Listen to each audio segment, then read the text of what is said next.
going to get your is precision glue gels. Again, you'll never have too many, and I still have some on mine, and I'm going to use it until I finish. So before I move into the new one that I receiving this month, so we are going to use just a little bit. So every time you are going to squeeze it out for the bead, you only need a little.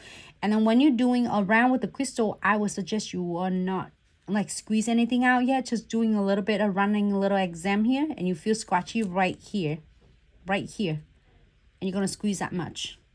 Little go a long way. And I'm gonna seal on the frame first, and I'm gonna seal on the edges of the crystal right here in the gap and the base of the crystal. So then it's gonna fill in, when you squeeze it out, it's gonna fill in all the gap that had been missing,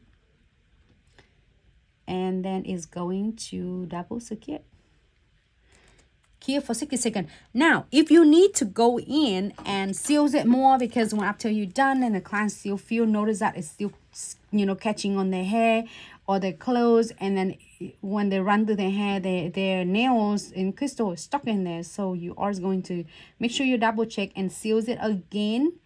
But you can seal more than just 1 or 2 times, and make sure every time you seal, you're gonna give it a little bit of 30 seconds flash cure first to get the first like layer of the precision glue gel to set first before you do another in the second one, because otherwise it's gonna flood your crystal and it's gonna run everywhere.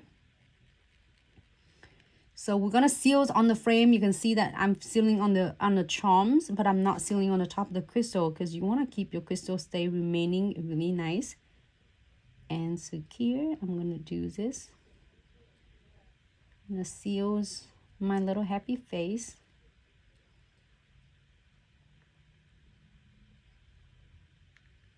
Using a precision glue gels.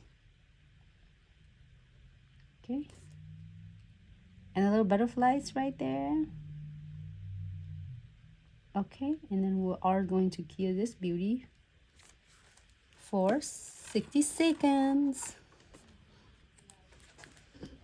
I'll look for the camera.